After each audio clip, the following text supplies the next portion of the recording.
رسول اللہ صلی اللہ علیہ وآلہ وسلم نے فرمایا، خدا اس شخص کے چہرے کو ہمیشہ روشن اور تر و تازہ رکھے جس نے میری حدیث کو سنا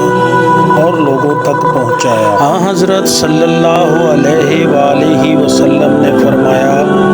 کہ تم میں سے کوئی شخص ایماندار نہ ہوگا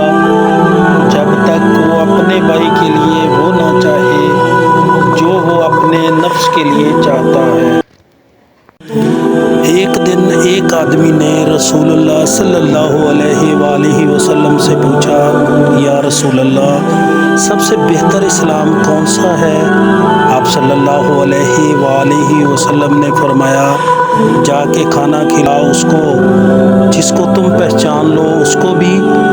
اور جس کو نہ پہچانو اس کو بھی، الغرض سب کو سلام کرو۔ بے شک رسول اللہ صلی اللہ علیہ وآلہ وسلم نے فرمایا، قسم ہے مجھے اس ذات کی جس کے ہاتھ میں میری جان ہے، تم میں سے کوئی بھی ایماندار نہ ہوگا جب تک کہ میں اس کے والد اور اولاد سے زیادہ